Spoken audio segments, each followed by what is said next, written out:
जय जय जय गणनायका, जय जय विघ्न विनाशका। जय जय जय गणनायका, जय जय विघ्न विनाशका। जय शुभ मंगलदायका, विद्या बुद्धि प्रदायका। जय शुभ मंगलदायका, विद्या बुद्धि प्रदायका।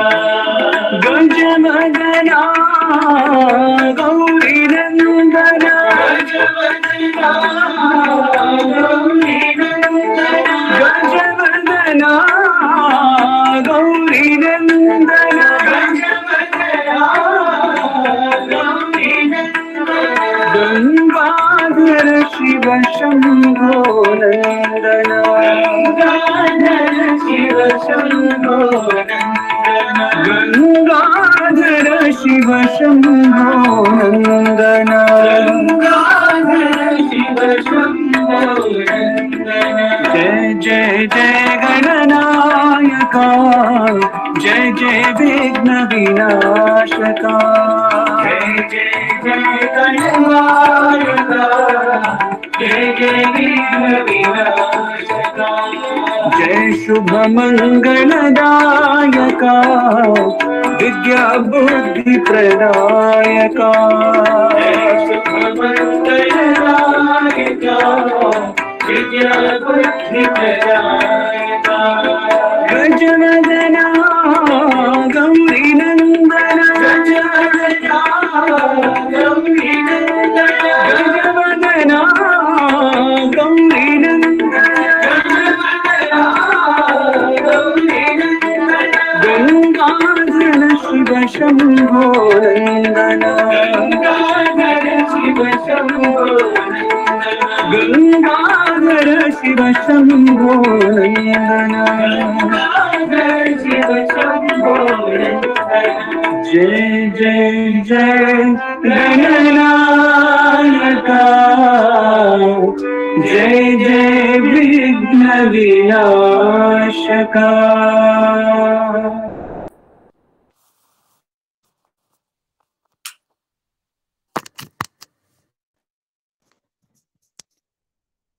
ओम श्री साईं।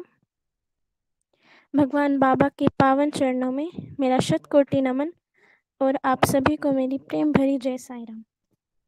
सत्यम शिवम सुंदरम भाग 5 में हम 9वें अध्याय में आगे पढ़ेंगे। सीता रमैया ने यह कहते हुए अपना कहना समाप्त किया। गालस्टोन्स तब अदृश्य हो जाते हैं जब वे बड़े हल्के से उनके बारे में जोर देते हुए कहते हैं कि उनकी उपस्थिति तो होती ही नहीं है, केवल उनके बारे में लोग कल्पना करते हैं। हार्ट अटैक चमत्कारिक ढंग से गायब हो जाते हैं। अस्थमा इसके रोगी को फिर कभी पीड़ित नहीं करती है। ट्यूमर तो उनके आदेश पर गायब हो जाते हैं। दरअसल ये सभी उनके ही खेल हैं, शरीर में जहाँ स्वयं वे निवास करते हैं। वास्तव में इन अस्पतालों का निर्माण उन्होंने मुझ जैसे डॉक्टरों को शिक्षित करने के लिए ही किया है। केवल चिकित्सा और इलाज बिना ईश्वरीय अनुकंपा और प्रार्थनाओं के सफल नहीं हो सकता है।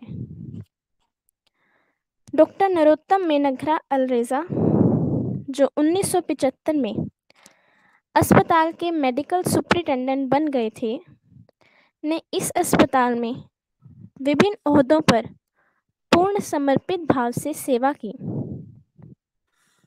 डॉक्टर अलरेजा बहुत ही गंभीर और ईमानदार आध्यात्मिक जिज्ञासु हैं जो बंबई से आए थे। वे अपने गुरु की खोज में, जैसा कि एक सिद्ध पुरुष ने उन्हें निर्देश दिया, जिन्होंने अपने शरीर का त्याग 104 वर्ष की पूर्ण आयु में किया था। जब अलरेजा ने उस संत से उन्हें मंत्र प्रदान करने को कहा, तब उन्होंने कहा कि वे उनके गुरु नहीं बन सकते हैं, क्योंकि थोड़े समय बाद वे शरीर को त्यागने जा रहे हैं। लेकिन उन्होंने अलरेजा को आश्वासन दिया कि वे उन्हें महागुरु को दिखाएंगे। गुरु की खोज ने अलरेजा को सन 1965 में वृंदावन में पहुंचाया। बाबा ने उनसे पहली बार बात की। डॉक्टर, आप बंबई से पहली बार कब आए? बाबा को उनके पेशे और उनके जहां से यहाँ आना हुआ इसके बारे में कैसे पता चला? सोचकर अलरेजा को बहुत आश्चर्य हुआ। भगवान ने उन्हें एक इंटरव्यू के लिए बुलाया। बाबा ने पूछा, आपको क्या चाहिए? मेरे पास भगवान की कृपा से सब कुछ है, मुझे और कुछ जरूरत नहीं है, अलरेजा ने उत्तर दिया। लेकिन आपको किसी और चीज की जरूरत अब भी है। मैं आपको जो कुछ चाहिए प्रदान करूंगा। बाबा, मेरी बुद्धि कहती है कि मैं आपसे कुछ नहीं मांगू। हाँ, आपके पास परिपक्व बुद्धि है, यह बहुत अच्छी बात है। आपको और क्या चाहिए? बाबा, मुझे भक्ति और श्रद्धा प्रदान कीजिए। ज्यों ही भगवान ने उनके सिर को आशीर्वाद देने के लिए छुआ, अलरेजा पैरों को छूने के लिए झुके। उन्हें यह देखकर अत्यंत आश्चर्य की अनुभूति हुई कि बाबा के छोटे छोटे पैर उस सिद्ध पुरुष के बड़े बड़े पैरों जितने हो गए, जिन्होंने अलरेजा को मंत्र देने से इनकार कर दिया था। वृंदावन में उनकी महागुरु की खोज उस दिन समाप्त हुई।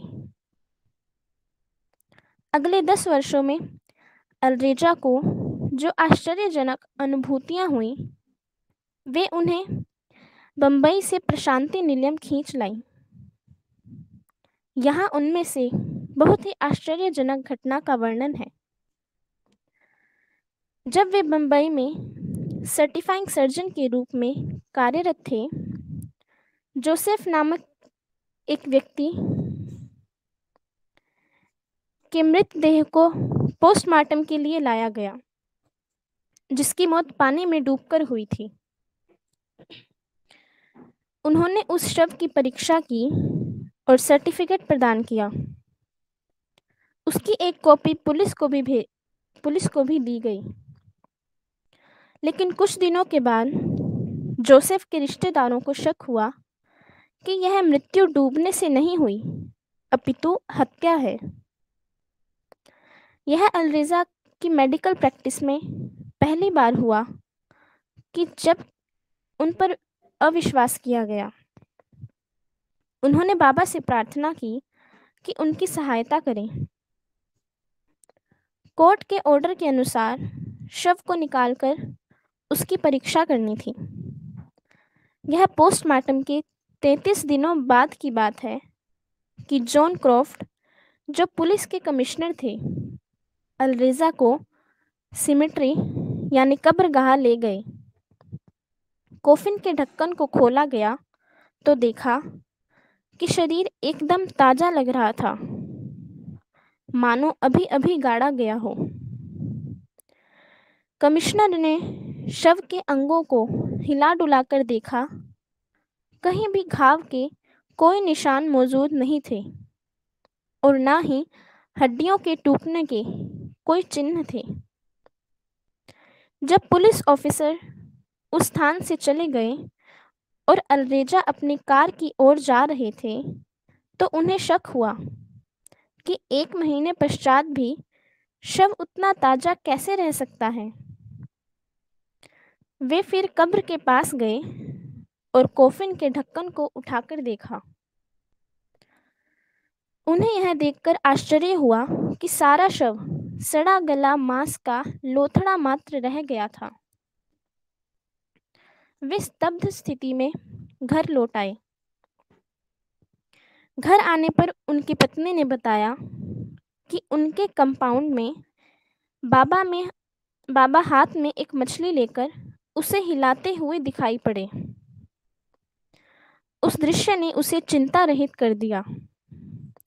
वे प्रशांति निलयम उन्हें बचाने वाले को धन्यवाद देने गए। बाबा ने उस दिग्भ्रांत दंपत्ति को बतलाया, हाँ, मैंने ही उस शव को पूरा और ताजा बनाया था, नहीं तो तुम कठिनाई में फंस जाते। कृतज्ञता में उस दंपत्ति ने उनके चरणों में साष्टांग प्रणाम किया। भगवान की निकटता में कई वर्षों तक सेवा करने के कारण अलरेजा को भगवान ने कई चमत्कारी अनुभव कराए, जिससे उनकी दैवीय शक्ति और विद्वत्ता का पता चलता है। यहाँ पर कुछ उदाहरण दिए जा रहे हैं। डॉक्टर घोष, जो कलकत्ता से प्रशांति निलयम भगवान के दर्शन के लिए आए थे, उन्हें हार्ट अटैक हो गया। वे पूर्व प्रशांति ब्लॉक के एक फ्लैट में रह रहे थे। बाबा ने डॉक्टर अलरेजा को उनके पास इलाज करने के लिए भेजा। जब कोई रोगी कैंसर या कार्डियक समस्या से पीड़ित हो रहा होता है, तो बाबा की सामान्य सलाह उनके लिए यह होती थी, उनके दर्द का कारण बताने में जल्दी मत करिए या उन्हें असुविधा मत पहुंचाइए, क्योंकि इस धक्के से वे आधे मृत हो जाएंगे। उन्हें अच्छी से अच्छी दवाई देकर चिकित्सा कर उनके रोग की बात को धीरे धीरे बताइए। हार्ट अटैक के मामले में रोगी को जल्दी से अस्पताल मत ले जाइए। केवल रेस्पिरेटरी फेल्योर के केस में अस्पताल ले जाइए। पहले रोगी की चिकित्सा घर पर कीजिए, बाद में उसे अस्पताल ले जाया जा सकता है। अलरेजा डॉक्टर घोष के फ्लैट में गए और उनकी परीक्षा की। हार्ट अटैक के स्पष्ट चिन्ह दिख रहे थे। रोगी भी उसी की शंका कर रहा था, लेकिन अलरेजा को संदेह था। उन्होंने प्राथमिक दवाइयों से उनकी चिकित्सा की और उन्हें बाबा की विभूति भी प्रदान की, जिसे बाबा ने भेजा था। भगवान के निर्देश के अनुसार रोगी को दूसरे दिन सुबह अस्पताल ले जाया गया। एक दिन बीत गया, किंतु उनके स्वास्थ्य में कोई सुधार नहीं हुआ। तीसरे दिन सुबह जब अलरेजा अस्पताल गए, तो देखा कि घोष आनंद से भरे हुए थे। वे पूर्ण स्वस्थ दिखाई दे रहे थे। अलरेजा ने सोचा कि अवश्य ही भगवान की कृपा हुई होगी, नहीं तो रोगी पूर्ण रूप से स्वस्थ नहीं हुआ होता और मामला कुछ और ही हुआ होता। डॉक्टर घोष ने बतलाया कि ज्यों ही उन्होंने वार्ड में बाबा का फोटो देखा, उन्हें लगा कि बाबा उससे बाहर आए हैं और उन्होंने विभूति देकर मुझे आशीर्वाद भी दिया। उन्होंने मेरी छाती पर सहलाया और फिर वापस चले गए। कुछ दिनों बाद डॉक्टर घोष कलकत्ता पूर्ण स्वस्थ होकर आनंद से चले गए। अलरेजा ने अपने सपने में देखा कि वे एक कुदाली से गड्ढा खोद रहे थे। बाबा बगल में खड़े हैं। तीन बार खोदने का विफल प्रयत्न करने के बाद चौथी बार भगवान ने पूछा, यह आप क्या कर रही हैं? मैं पानी के लिए खोद रहा हूँ, अलरेजा ने उत्तर दिया। आप अपना समय और शक्ति को बेकार कर रहे हैं। आप 3 बार असफल हुए हैं, फिर भी उसी में लगे हुए हैं। भगवान, दया कर मुझे बताइए कि मैं क्यों फेल हुआ हूँ, मुझ में क्या कमी है। आप में तत्परता की कमी है। यह कहकर बाबा अदृश्य हो गए और सपना भी समाप्त हो गया। दूसरे दिन सुबह अलरेजा यथाविध अस्पताल गए और वे सपने के बारे में पूरी तरह से भूल गए। जब तक तब तक जब तक कि बाबा ने उन्हें 1:30 बजे अपने कमरे में नहीं बुलाया। भगवान ने बात करना शुरू किया। आपने कल रात सपने में क्या देखा? अलरेजा सपने के बारे में सोचने लगे। तभी बाबा बोल उठे, हाँ, आप में तत्परता की कमी है। स्वामी, तत्परता का अर्थ क्या है? आप अपने आप सोचिए और हमें इसके बारे में बताइए। अलरेजा ने भगवत गीता के एक श्लोक के बारे में बताया जिसमें तत्परः शब्द का प्रयोग हुआ था। वह चौथे अध्याय के 39वें श्लोक में उल्लेखित है। इसका मतलब क्या है? इसका तात्पर्य है, जो व्यक्ति विश्वास के साथ, दृढ़ संकल्प के साथ और नियंत्रण के साथ ज्ञान प्राप्त करता है, जो उसे परम शांति को प्रदान करता है। तो तत्परता का मतलब क्या है? दृढ़ निश्चय, सजगता और सही काम को करने के लिए तैयार होना। श्लोक के संदर्भ में यह सही है। क्या आप किसी अन्य अर्थ के बारे में सोच सकते हैं? बाबा ने पूछा। बाबा, मुझे मालूम नहीं है, कृपया स्पष्ट रूप में बताइए। भगवान ने समझाया, तत् से तात्पर्य है, तात्पर्य स्थापित होना है। अतः तत्परता से तात्पर्य ब्रह्म में स्थापित हो जाना है। अब आपकी समझ में आया? मैं अब समझ गया, किंतु जब ब्रह्म का अनुभव मुझे नहीं हुआ, तब इस बात को समझकर क्या फायदा है? क्या यह इतना आसान है? स्वामी, मुझे पता है कि मनुष्य इस अनुभव को प्राप्त नहीं कर सकता, चाहे वह कितना भी प्रयत्न क्यों ना करे। अगर दिव्य कृपा और गुरु कृपा उसे प्राप्त नहीं हो तो सब कुछ ठीक समय पर ही होगा। व्यक्ति को सहन शक्ति और विश्वास को बनाए रखना चाहिए।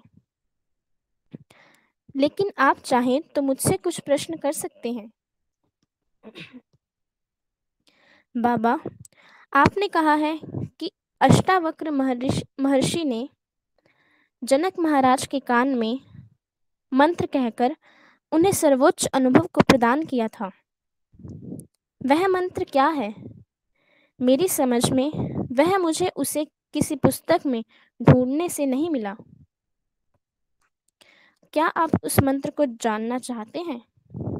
हाँ स्वामी, अलरेजा ने उत्सुकता पूर्वक कहा। बाबा कुर्सी से उठे और अलरेजा के पास झुके और कहा, तत्त्वम् असि। तत्क्षण अलरेजा से अलग की भावना लुप्त हो गई। वहां केवल बाबा थे, केवल बाबा थे। बाबा ने फिर उनसे पूछा, जब वे फिर सुध में आए, क्या अब आपकी समझ में आया? अलरेजा ने उत्तर दिया, हाँ स्वामी, सब कुछ ब्रह्म है, और उनके चरणों में गिर पड़े। अलरेजा की बहन जो बंबई में रहती थी को ब्रेस्ट कैंसर था। उसके पति टाटा फंडामेंटल रिसर्च सेंटर में एक साइंटिस्ट थे। उन्हें बाबा में विश्वास नहीं था। बाबा ही नहीं, किसी भी साधु संत में उनका विश्वास नहीं था। पत्नी भगवान में विश्वास करती थी, किंतु बाबा के प्रति किसी प्रकार का झुकाव नहीं था। अलरेजा के भाई, जिन्होंने कैंसर की पहचान की थी, ने उनसे विनती की कि टाटा मेमोरियल अस्पताल के चीफ सर्जन डॉक्टर रामदास से बात करें। अलरेजा बम्बई गए और डॉक्टर रामदास से बात कर ऑपरेशन की तारीख पक्की कर दी। बाबा उस समय धर्म क्षेत्र में थे और अलरेजा उनका आशीर्वाद लेने बाबा के पास गए। वे बाबा से अपनी बहन के लिए आशीर्वाद लेना चाहते थे। जब उन्होंने अपनी बहन के लिए प्रसाद मांगा, तब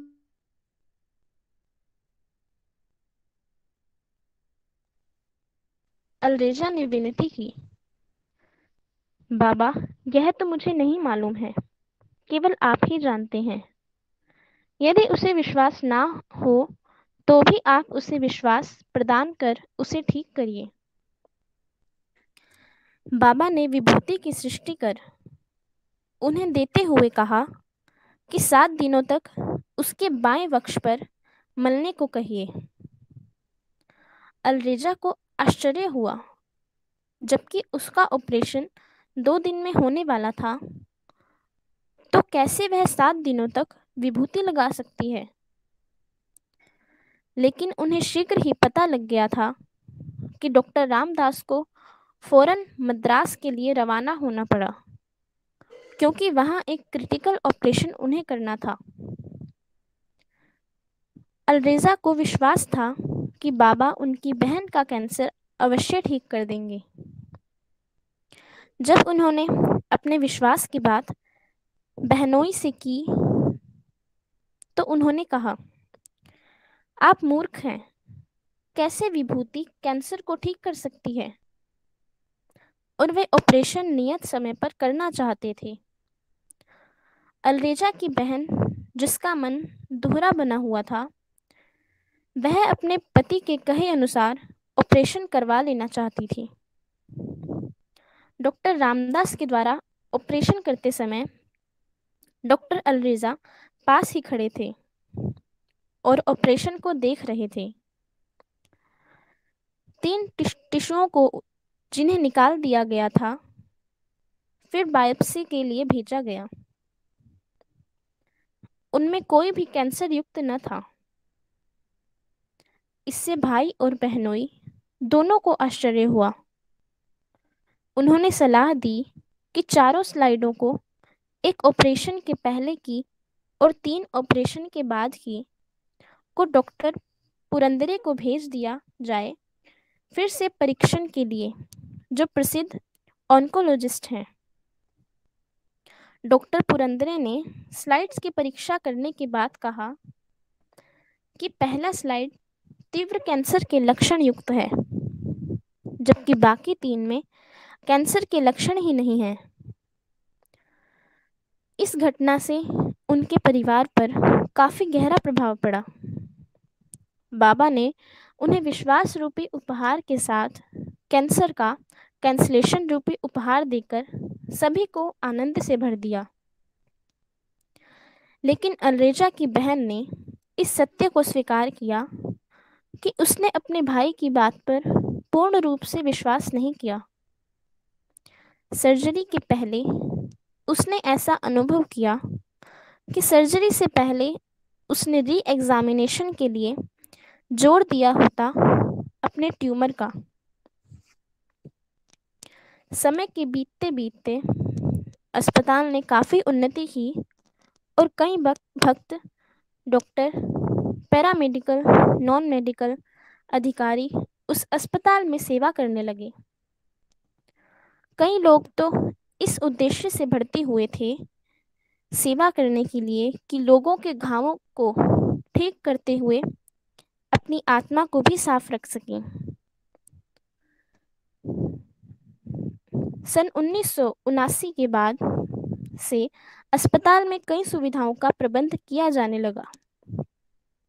सन 1984 में 29 फरवरी को महाशिवरात्रि के दिन पुरानी इमारत के दक्षिण में विशालकाय नए भवन का उद्घाटन किया गया, जिसमें सामान्य सर्जिकल प्रोसीजर को लागू किया गया। जब मैं प्रशांति निलयम के लड़कों के हॉस्टल का वार्डन था, तब एक ऐसा केस आया अस्पताल में जहां मैं भी मौजूद था। उसका पुनर्जन्म हुआ। सन 1989 अक्टूबर प्रातःकाल का समय था। नारायण शर्मा, एक रिसर्च स्कॉलर जो हॉस्टल में रहता था, उसे अस्पताल में भर्ती किया गया, जो तीव्र अस्थमा से पीड़ित था। डॉक्टर चारी, जो अस्पताल के मेडिकल सुपरिटेंडेंट थे, को डर था कि कहीं वह कोलैप्स ना हो जाए। उसकी परिस्थिति विषम हो चुकी थी।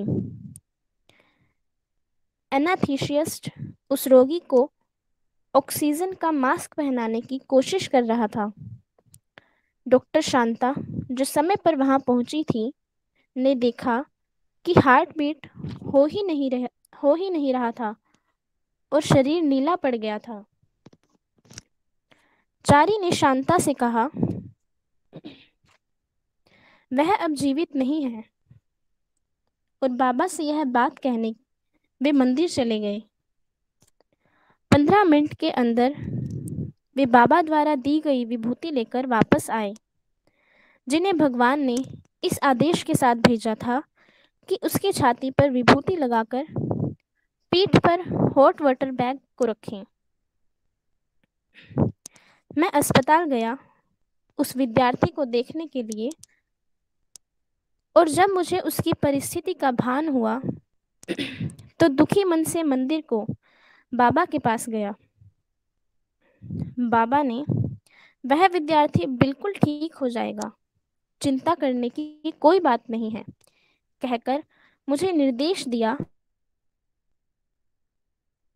मैं कॉफी ले जा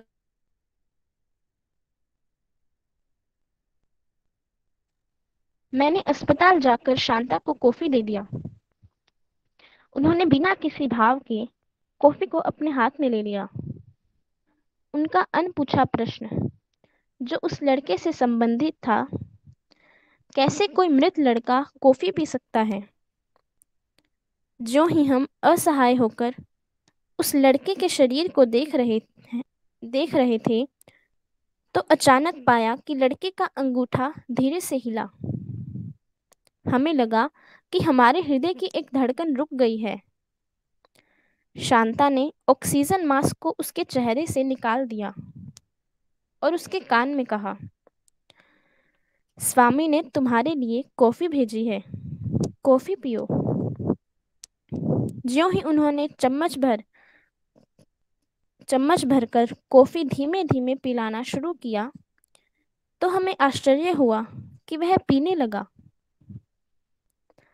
ज्यों ही डॉक्टर शांता लड़के की बाह पर बीपी का कफ बांध रही थी, बाबा कमरे में दाखिल हुए।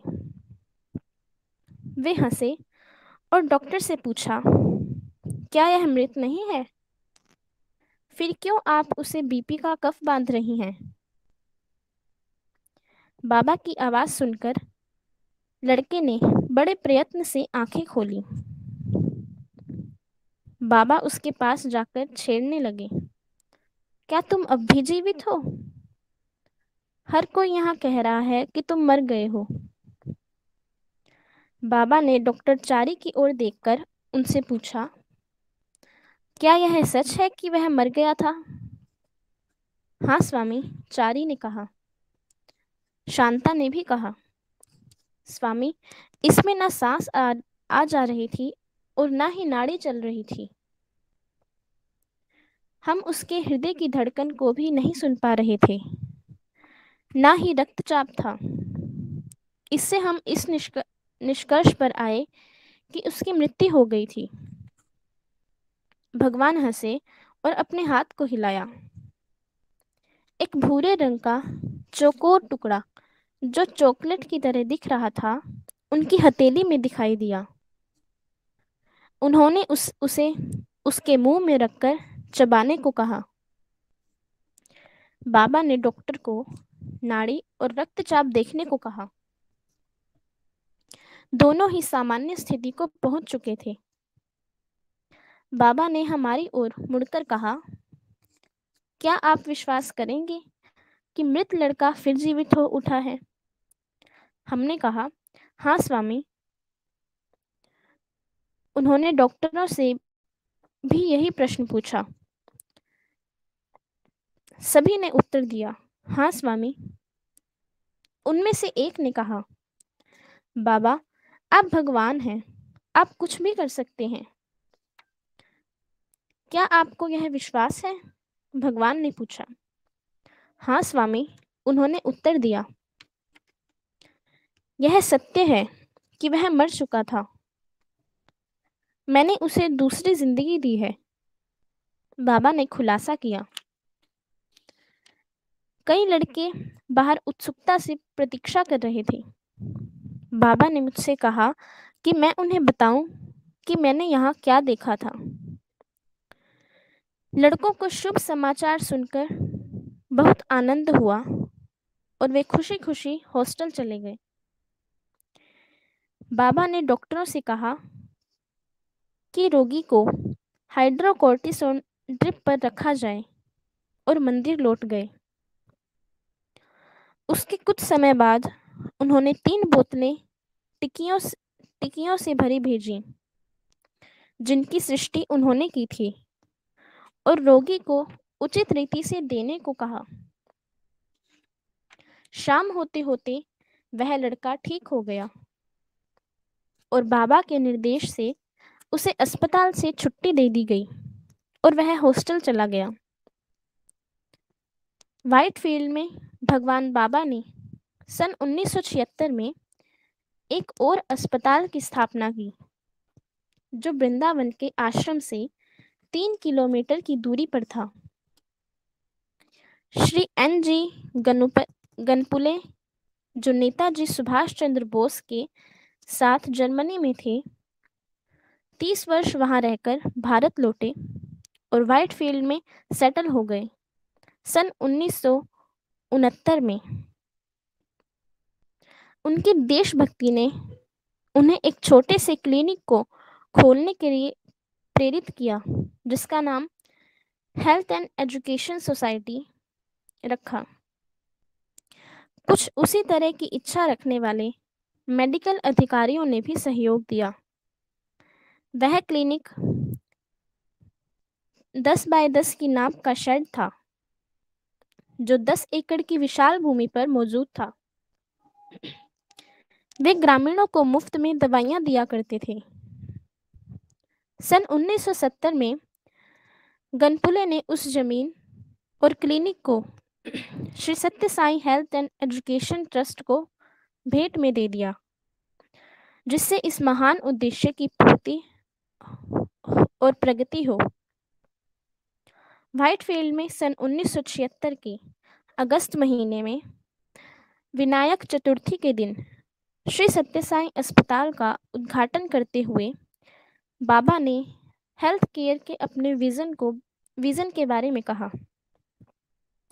मनुष्य 2 प्रकार की बीमारियों से पीड़ित होता है, भौतिक और मानसिक। इन दोनों तरह की बीमारियों की प्रमुख बात यह है कि इन दोनों को सद्गुण की अभिवृद्धि ठीक करती है।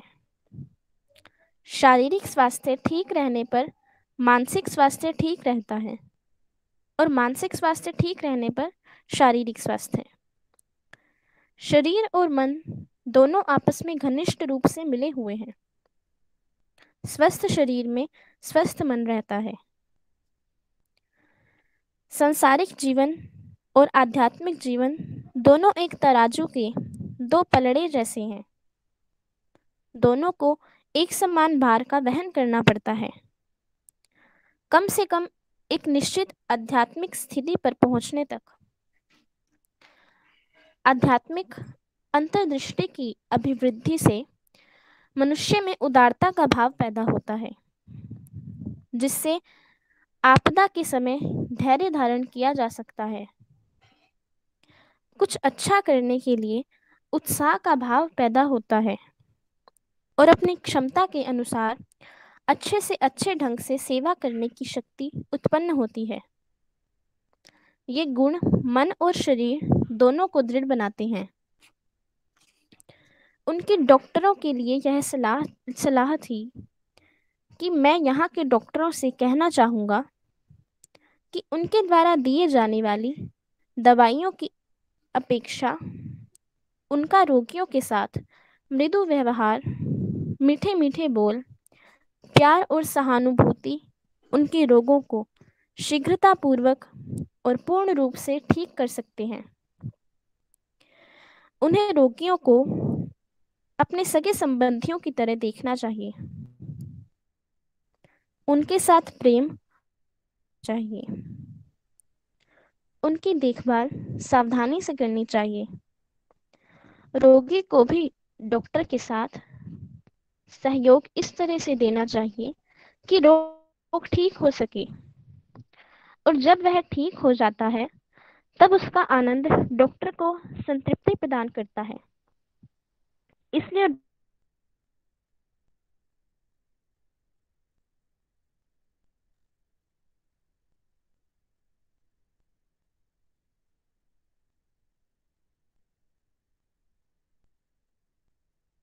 उत्तम उसे भगवान पर मोड़ दो, अपितु भगवान पर बनाए रखो।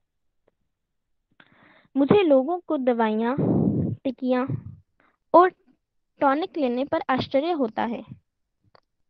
प्रार्थना, आध्यात्मिक अनुशासन और ध्यान पर अपने को केंद्रित करो। तुम्हें इस प्रकार के विटामिनों की जरूरत है। यही तुम्हें बल प्रदान करेंगे। भगवान की कृपा के बिना डॉक्टर और दवाइयाँ कर ही क्या सकती हैं। कोई भी टिकिया उतनी शक्तिशाली नहीं है जितना कि भगवान का नाम स्मरण। भगवान ने डॉक्टर राजेश्वरी को व्हाइटफील्ड के अस्पताल की देखरेख के लिए साधन के रूप में चुना। शैक्षिक रूप से वह सर्वश्रेष्ठ सक्षम डॉक्टर है। ऑब्स्टेट्रिक्स और गायनोकोलॉजी की विशेषज्ञ भी हैं। वह कर्तव्यनिष्ठ डॉक्टर थी। वह अपनी तत्परता से दिन में 12 घंटे से अधिक समय लगाया करती थी। हालांकि वह अपने ढंग से भगवान की पूजा और अर्चना किया करती थी, पर उन्हें साधु और सन्यासियों के प्रति अधिक भक्ति और विश्वास न था। जब तक कि उन्होंने सन 1972 में बाबा को वृंदावन में देखा,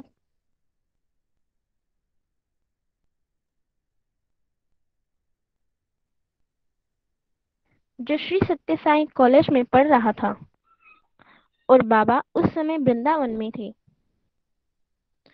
उनके प्रथम बार वृंदावन में जाने पर उन्हें उनके भविष्य के कार्यक्रम के बारे में कुछ भी पता नहीं था।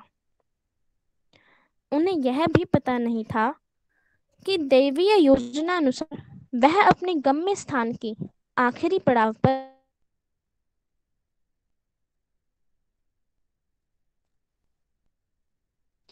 बाबा ने उन्हें अस्पताल में, जो व्हाइटफील्ड में था, काम करने के लिए बुलाया। उन्होंने बहुत विनम्रता से नहीं नहीं कहा। उस समय उनकी उम्र 49 की थी और अपने कैरियर में सर्वोच्च स्थिति में थी। वे घाना के कुमासी नामक स्थान पर 450 बेड्स वाले कोम्फो अनोखे जनरल अस्पताल में सुपरिटेंडेंट की हैसियत से काम कर रही थी। उन्हें 10 बाय 10 वाली क्लिनिक में काम करने की कोई रुचि नहीं थी। अच्छे प्रोस्पेक्टस के लिए उन्होंने घाना से यूनाइटेड किंगडम में चले जाने का निर्णय भी कर लिया था। उनके द्वारा बाबा को नकारात्मक उत्तर देने के बदले बाबा मुस्कुराए।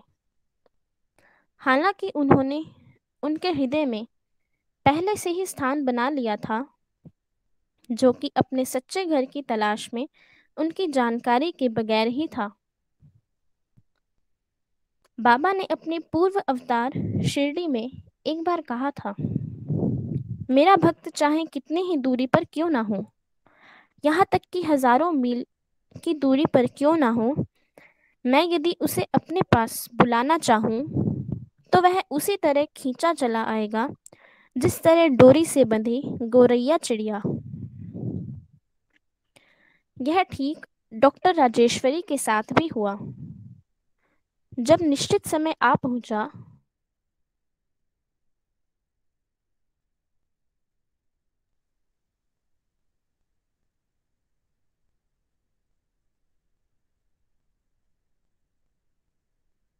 जो कि उनके काम करने का एकमात्र ढंग था,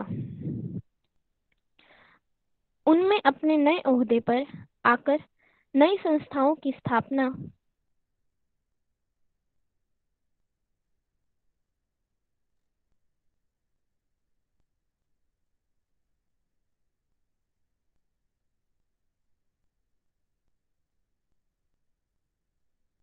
सामना करने में आनंद का अनुभव होता था। भगवान के मार्गदर्शन और अनुकंपा से उन्होंने डॉक्टरों और कर्मचारियों का एक दल बना डाला, जो ग्रामीण जनसमूह को, जो अस्पताल को उमड़ा चला आता था, की सेवा का कार्य किया करते थे। अस्पताल को चलाने में उनके द्वारा हर छोटी बात पर ध्यान देना वास्तव में सराहनीय था। मैंने उन्हें प्राय हाथ में झाड़ू लेकर अस्पताल में झाड़ू लगाते हुए देखा है। यहाँ तक कि झाड़ू लगाने वाले आने के पहले से ही वे अपने सहयोगियों से कहा करती थी, जिन्हें वह अत्यधिक प्यार करती थी, यह बहुत खराब बात है कि किसी एक काम को अच्छा कहना और किसी दूसरे काम को तुच्छ कहना। लिनन को धोना और सर्जन की चाकू को धोना दोनों एक सा ही महत्व रखते हैं।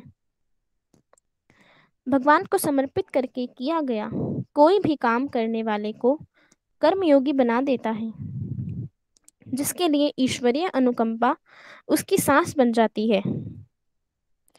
उनका सर्वांतर्यामी में विश्वास और उनके अवतार में विश्वास दोनों करने वाले में उपस्थित हो जाते हैं, और किसी के द्वारा किए गए काम का पुरस्कार न केवल लक्ष्य की प्राप्ति यानी भगवान से तादात्म्य प्राप्त होता है तादात्म्य प्राप्त होता है, पर उनकी उपस्थिति के आनंद का अनुभव भी होता है।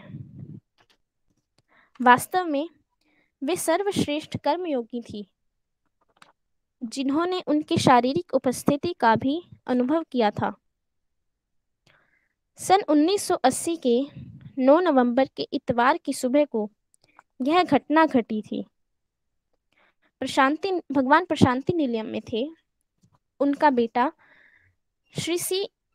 श्रीनिवास, जो वृंदावन के लड़कों के हॉस्टल में वार्डन के रूप में कार्यरत था, प्रशांति निलयम में अपने विद्यार्थियों के साथ 24 घंटे के ग्लोबल अखंड भजन, जो शनिवार को आरंभ हुआ था, में उपस्थित होने के लिए गया हुआ था।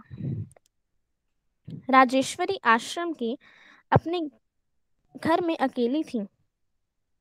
अपनी आदत के अनुसार वे 3 बजे सुबह उठ गईं और नित्य प्रति के कार्यक्रमों से निमटकर 4 बजे पूजा करने बैठ गईं। जब वे अपनी पूजा में थीं, केवल आधी पूजा ही कर पाई थी कि बाहर से उन्हें किसी की पुकार सुनाई दी, डॉक्टर अम्मा, डॉक्टर अम्मा। उन्होंने सोचा कि शायद अस्पताल में कोई सीरियस केस आया होगा, उसी को देखने के लिए उन्हें बुला रहे हैं। फिर उन्हें वही आवाज सुनाई दी, डॉक्टर अम्मा, डॉक्टर अम्मा। उन्होंने खिड़की से बाहर देखा, पर साफ साफ दिखाई नहीं दे रहा था। एक तो अंधकार था, दूसरी दूरी थी। जब तीसरी बार उन्हें फिर आवाज सुनाई दी तो उन्होंने मुख्य दरवाजा खोला और बाहर आईं। उन्होंने जो देखा उससे उनके हृदय में शोक की तरंगें उठने लगी। भगवान बाबा बाहर शारीरिक रूप से हाड़ मांस युक्त खड़े थे। उनके इस प्रकार ब्रह्म मुहूर्त में राजेश्वरी के द्वार पर आना उन्हें अवाक कर दिया, क्योंकि उन्होंने सोचा भी नहीं था कि इस समय भगवान उनके यहाँ आएंगे। भगवान ने वहां की चुप्पी तोड़ते हुए कहा, क्या तुम पूजा कर रही हो? उनकी मधुर मधुर आवाज थी। जो ही वे नमस्कार करने के लिए झुकी, उन्होंने कहा, चेसुको नमस्कारम चेसुको, कर लो, नमस्कार कर लो। नमस्कार करने के बाद उन्होंने अपनी आंखें बंद की कुछ पल के लिए और अत्यधिक आनंद से उन्होंने कृतज्ञता पूर्वक कहा, स्वामी। फिर ज्यों ही उन्होंने अपनी आंखें खोली, वे अदृश्य हो चुके थे। ज्यों ही वह अपने पूजा घर में वापस जा रही थी तो आईने में उन्होंने अपना चेहरा देखा तो चकित रह गईं। पूरा चेहरा विभूति से भरा हुआ था। उस सुबह जब प्रशांति निलयम में अखंड भजन का कार्यक्रम चल रहा था और श्रीनिवास मंदिर के बरामदे में बैठे हुए थे, तब बाबा ने उन्हें अंदर बुलाया। यह लगभग 6:30 प्रातः का समय था। उन्होंने बच्चे की सी चमक चेहरे पर लाते हुए मुस्कुराकर श्रीनिवास से कहा, मैं वृंदावन जाकर तुम्हारी माँ को देख आया।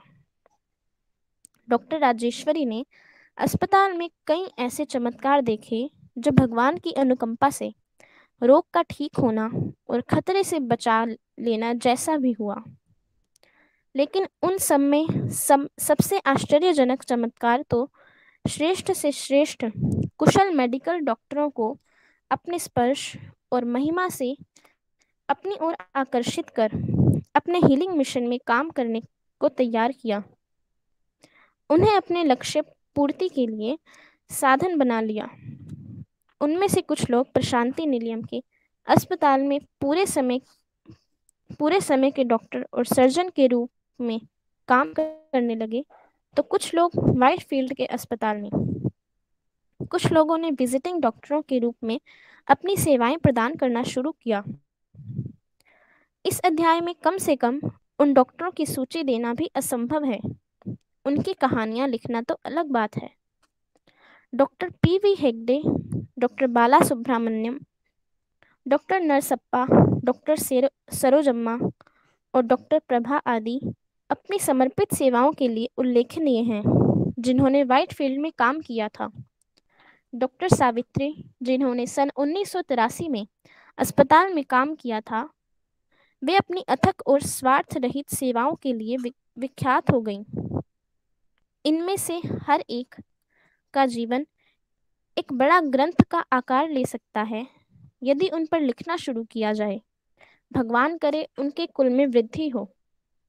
व्हाइट फील्ड के अस्पताल में जिसे बहुत ही जल्दी पहचान और नाम प्राप्त हो गया था, वह प्रसूति अस्पताल के रूप में प्रारंभिक दशा में था। धीमे धीमे इस अस्पताल ने उन्नति करके हर प्रकार की प्रारंभिक हेल्थ केयर और सेंटर ऑफ हीलिंग के रूप में ख्याति प्राप्त की। इसकी प्रगति में सन 1980 के नवंबर के महीने में यहाँ ऑपरेशन थिएटर का उद्घाटन किया गया और जनरल सर्जिकल प्रोसीजर को भी आरंभ किया, जो एक महत्वपूर्ण मील का पत्थर था। सर विलियम ओस्लर, जिन्होंने इस चिकित्सा के महान पेशे के लिए कुछ लक्ष्य आधुनिक समय में निर्धारित किए, जब उन्होंने यह घोषणा की, रोग से बचाने के लिए, कष्टों से छुटकारा दिलाने के लिए और बीमारों को स्वस्थ करने के लिए ही हम काम करते हैं। यही हमारा काम है। संसार को संबोधित करते हुए मैंने दवाई दी, भगवान ने ठीक किया। गालेन ने उपचार के इस पेशे को बहुत ही प्रभाव युक्त ढंग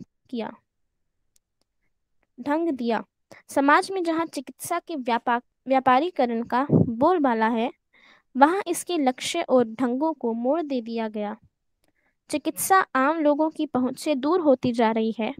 ऐसे में बाबा द्वारा स्थापित प्रशांति निलयम और व्हाइटफील्ड के अस्पतालों में हर किसी का उपचार मुफ्त में किया जाता है, जो मेडिकल के क्षेत्र में उनकी महानता और कार्यकुशलता की याद दिलाते हैं और प्रकाश स्तंभ की तरह लोगों के जीवन को प्रकाश से भर रहे हैं।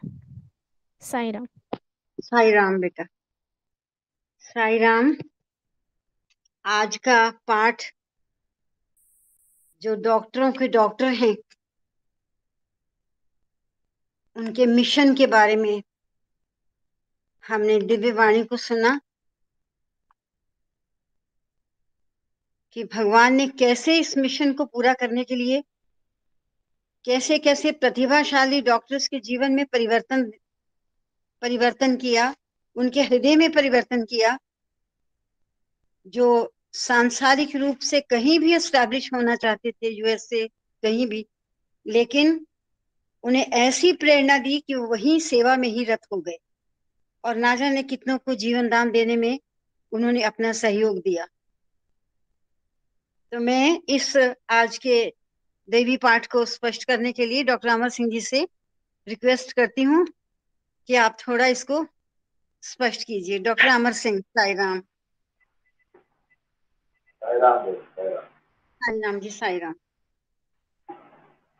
आज का पूरा टेस्ट ही भगवान बाबा के वो तीनों जिन्होंने पूरा जीवन अपने कार्य क्षेत्र में लगाते हुए भगवान बाबा की इंस्ट्रक्शन के अनुसार अपना सारा जीवन व्यतीत किया। सबसे पहले भगवान बाबा ने डॉक्टर नरोत्तम आवाज कम आ रही है आपकी।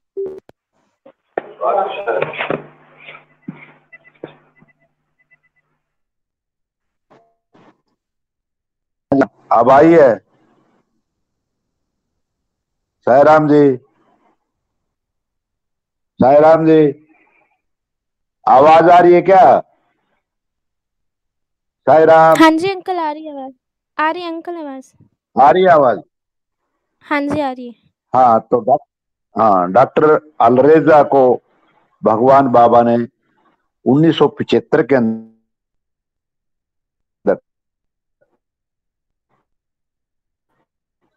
मेडिकल हॉस्पिटल था उसका सुप्रिटेंडेंट बनाया और अपनी योग्यता के अनुसार बहुत ही निष्ठा के साथ 30 साल तक भगवान बाबा के हॉस्पिटल में कार्य किया था और वो बड़े ही आध्यात्मिक व्यक्ति थे, बॉम्बे में रहते थे और उन्हें एक गुरु की आवश्यकता थी और उनका जो गुरु था सिद्ध गुरु पुरुष, उससे उन्होंने दीक्षा प्राप्त करने की इच्छा की तो उन्होंने मना कर दिया और उन्होंने बताया कि मैं तुम्हें और सदगुरु के पास भेजूंगा, मेरा समय तो बहुत कम रह गया है, तो आपको उस महागुरु के पास जाकर के दीक्षा मिलेगी। तो वो उनकी तलाश करते हुए डॉक्टर रेजा जो हैं वो बॉम्बे आए हुए थे और वहीं पर जो है उन्होंने भगवान बाबा के बारे में पता लगा तो वो सब कुछ छोड़ करके भगवान के कृपा प्राप्त करने के लिए वहां पहुंच गए। तो इस प्रकार से उन्होंने जब भगवान बाबा के पास वो पहुंचे तो उन्होंने भगवान बाबा ने उनसे पूछा तुम क्या चाहते हो? तो उन्होंने कहा स्वामी मेरे पास आपका दिया हुआ सब कुछ है और मुझे किसी चीज की आवश्यकता नहीं है और मेरी बुद्धि या मेरा ज्ञान कहता है कि तुम्हें कोई चीज मांगने की आवश्यकता नहीं। फिर भगवान ने कहा नहीं फिर भी बताओ तुम क्या चाहते हो? तो उन्होंने कहा स्वामी मुझे भक्ति और श्रद्धा प्रदान करे।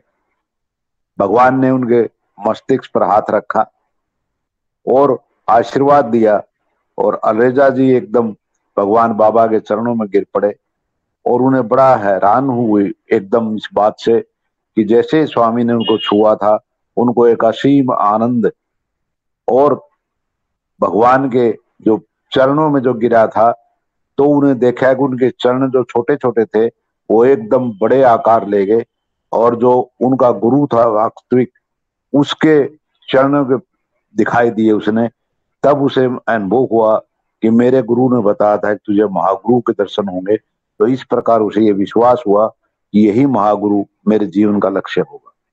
तो उन्होंने वहां डॉक्टर रहते हुए, वो बड़ा अच्छा, बॉम्बे में एक सर्टिफाइड सर्जन थे, बहुत अच्छा अपना काम किया करते थे। एक बार उसके पास ऐसा मरीज क्या कि उसकी डेड बॉडी आई, मिस्टर जोसेफ नाम की, जो कि डूबने के बाद मृत्यु हो गई थी। और उसने उसका पोस्टमार्टम किया था और उसने यही रिपोर्ट लिखी थी कि इसकी मृत्यु का कारण जल के अंदर डूबना है। लेकिन 1 महीने बाद उस जोसेफ के परिवार के लोगों ने पुलिस में रिपोर्ट की कि ये डूबा नहीं था, बल्कि इसका कत्ल किया गया था, और डॉक्टर ने जो पोस्टमार्टम रिपोर्ट दी वो गलत है। ये बात डॉक्टर साहब के पास भी पहुंची, पुलिस वाले उनके पास पहुंचे, जो कमिश्नर था पुलिस का, उन्होंने कहा भी इसको डेड बॉडी को दोबारा निकाला जाए। 33 दिन के बाद, देखिए 33 दिन बाद दोबारा उसको खोदा गया डेड बॉडी को और बाहर निकाली गई। तो जो पुलिस कमिश्नर थे उन्होंने देखा कि वो डेड बॉडी तो बिल्कुल इस तरह लग रही थी जैसे अभी दबाई गई हो।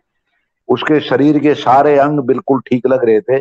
उसने हाथ लगाकर, पुलिस कमिश्नर ने उसकी सारी बॉडी को हिला डुला के देखा और उन पर कोई भी किसी प्रकार का चोट का निशान नहीं था, और उसे पूरी संतुष्ट हो गए वो, अभी जो डॉक्टर ने रिपोर्ट दी वो बिल्कुल सही है, और वो चले गए। और इस प्रकार ये भी अपनी कार में बैठने के लिए रजाई बढ़े। तो इन्हें एकदम फिर दोबारा याद आया कि 33 दिन बाद ये डेड बॉडी ऐसे कैसे मिली। वो फिर दोबारा गया उसी के ऊपर, और वो जब उस डेड बॉडी को देखता है तो सारी की सारी छिड़ी हुई थी, बुरी तरह उसके अंग गड़ गए थे सारे एक सारे। तब उसे ये विश्वास हुआ कि ये सब भगवान बाबा की कृपा से हो पाया है, अदरवाइज ये संभव ही नहीं था। और फिर वो स्वामी के पास भी आए और स्वामी से पूछा, तो स्वामी ने कहा कि वो सब कुछ मैंने ही किया था, अगर मैं ऐसा न करता तो तेरे लिए जीवन मुश्किल हो जाता। तो आपके जीवन को बचाने के लिए मैंने सारा का सारा उसको दोबारा फ्रेश कर दिया था, और ऐसा लगा कि जैसे वो अभी मरा है। तो देखिए भगवान बाबा ने किस प्रकार से एक डॉक्टर को विश्वास दिलाया कि स्वामी सब कुछ जानते हैं और तुमसे बहुत अधिक जानते हैं, जिसका तुम अंदाजा नहीं लगा सकते। इसी प्रकार से डॉक्टर घोष के बारे में बताया, जो कलकत्ता में थे। वो प्रशांति निलय में बाबा के दर्शन के लिए आए थे और उन्हें हार्ट अटैक हुआ। वहीं रहते थे वो, भगवान बाबा के आश्रम के अंदर ही। और वो डॉक्टर अलरेजा जो है उनको कहा भी इनका इलाज किया जाए, और डॉक्टर अलरेजा का ज्यादा जल्दी करने की जरूरत नहीं, आहिस्ता से कोई भी पेशेंट आता है एकदम आप उसे बीमारी के बारे में ना बताएं, बल्कि सलाह सदा अपना इलाज शुरू करें और बाद में जाकर के आहिस्ता आहिस्ता उसको उसके बीमारी में बताएं, वरना वो आधा तो वैसे ही मर जाएगा अगर बीमारी का नाम सुनेगा। तो इसी प्रकार डॉक्टर घोष भी उसके फ्लैट में थे, उन्होंने डॉक्टर लेजन को चेक किया, क्लियर कट हार्ट के सिम्टम जो है आए हुए थे। बाबा ने उनके पास विभूति भेजी थी और उन्होंने विभूति आहिस्ता आहिस्ता खानी शुरू की। फिर भगवान बाबा ने उन्होंने कहा कि अब इसको हॉस्पिटल में शिफ्ट किया। और तीसरे दिन वो डॉक्टर लेजा कहते हैं कि जब मैंने उसे देखा डॉक्टर घोष को, तो प्रातः काल वो बड़े खुश थे, बिल्कुल हेल्थी नजर आ रहे थे, जबकि ऐसा एकदम संभव होना बड़ा मुश्किल होता है।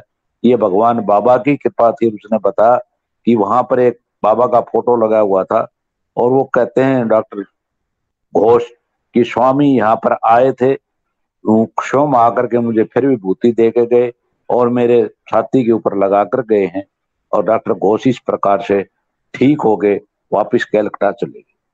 तो देखिए किस तरह भगवान बाबा डॉक्टर्स को भी अपनी डिवाइन पावर के बारे में बताते हैं, और इसी प्रकार और भी डॉक्टर्स चुन चुन के भगवान बाबा ने अपने पास लाए। अलरेजा के साथ एक और बहुत बड़ा चमत्कार हुआ था। समय हो गया जी, सायराम, और चमत्कार तो बहुत हैं। सायराम जी, सायराम, साई राम जी, साई राम। और कैसे हाँ जो एक स्टूडेंट एडमिट हुआ हॉस्पिटल में, उसको हाँ कैसे बहुत पुनः। चमत्कार है। एक टाइम हो गया, 7 बज गया ना। जी हाँ जी, और बस मैं 2-4 लाइनें पढ़ूंगी जरूर कि स्वामी ने डॉक्टर्स को सलाह क्या दी। देखिए, जो हम डॉक्टर को भगवान का दर्जा देते हैं, अगर भगवान, अगर एक डॉक्टर जो इलाज करता है शरीर का, शरीर को स्वास्थ्य प्रदान करता है, और वही काम भगवान भी करता है, तो हम डॉक्टर को भगवान का दर्जा देते हैं। लेकिन धीरे धीरे जीवन मूल्यों में इतना पतन हुआ है, डिटेरियोरेशन हुई है, कि ऐसी बात नहीं है कि भगवान जैसे डॉक्टर्स भी हैं, लेकिन ऐसे डॉक्टर्स की भी कमी नहीं रही अब, कि जिन्होंने मानवता को शर्मिंदा किया है। खास करके हम आज के दौर में कितना ही सुन रहे हैं। और भगवान ने डॉक्टर्स के लिए क्या कहा, उनकी डॉक्टरों के लिए ये सलाह थी कि मैं यहाँ के डॉक्टरों को कहना चाहूंगा कि उनके द्वारा दिए जाने वाली दवाइयों की अपेक्षा उनका रोगियों के साथ मृदु व्यवहार, मीठे मीठे बोल, प्यार और सहानुभूति उनके रोगों को शीघ्रता पूर्वक और पूर्ण रूप से ठीक कर सकते हैं। ऐसे भी डॉक्टर देखे हैं जो अपने व्यवहार से 50% पेशेंट की बीमारी को दूर कर देते हैं। उन्हें रोगियों को अपने सगे संबंधियों की तरह देखना चाहिए और उनके साथ प्रेम और दया के साथ पेश आना चाहिए। उनकी देखभाल सावधानी से करनी चाहिए। रोगी को भी डॉक्टरों के साथ सहयोग इस तरह से देना चाहिए कि रोग ठीक हो सके, और जब वह ठीक हो जाता है तब उनका आनंद डॉक्टर को संतृप्ति प्रदान करता है। इसलिए डॉक्टर को रोगी के प्रति कृतज्ञ होना चाहिए। इस तरह से भगवान ने रोगियों, डॉक्टर्स के लिए अपने दिव्य वचनों को कहा। बाबा रोगियों को सलाह देते हैं कि किसी भी रोग का सर्वोत्तम निदान भगवान पर विश्वास करना ही है। जो विश्वास तुम्हें दवाई पर है, उसे भगवान पर मोड़ दो और अपने विश्वास को दवाई पर नहीं अपितु भगवान पर बनाए रखो। मुझे लोगों को दवाइयाँ, टिकियाँ और टॉनिक लेने पर आश्चर्य होता है। प्रार्थना, आध्यात्मिक अनुशासन और ध्यान पर अपने आप को केंद्रित करो। तुम्हें इस प्रकार के विटामिनों की जरूरत है, ये ही तुम्हें बल प्रदान करेंगे। भगवान की कृपा के बिना डॉक्टर और दवाइयाँ कर ही क्या सकती हैं। कोई भी टिकिया उतनी शक्तिशाली नहीं है जितना कि भगवान का नाम स्मरण। आज भी हमें इसी चीज की आवश्यकता है। भगवान हमें ध्यान पर केंद्रित करना, अपने आप को नाम स्मरण इत्यादि, भगवान पर विश्वास करना, ये हमें वो जो डॉक्टर्स का डॉक्टर है वो हमें दवाइयों के रूप में आज प्रिस्क्राइब कर रहा है। और इसी डिवाइन प्रिस्क्रिप्शन को ही हमें बस लिख के रख लेना चाहिए और निरंतर स्वस्थ जीवन जीते हुए, भगवान की अनुकंपा प्राप्त करते हुए, भगवान का नाम सुमिरन करते हुए अपने जीवन में आनंद पाना चाहिए। ओम साई राम।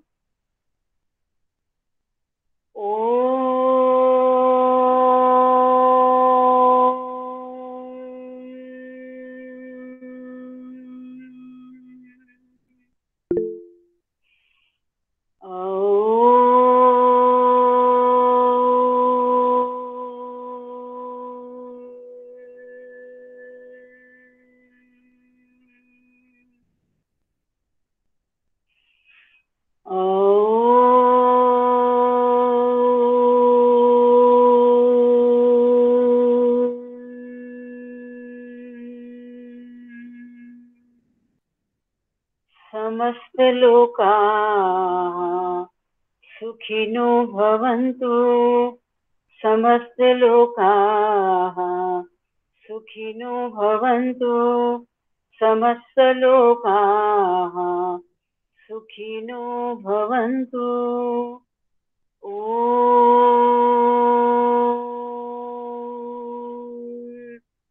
शांति शांति शांति। जय बोलो भगवान श्री सत्य साई बाबा जी की जय।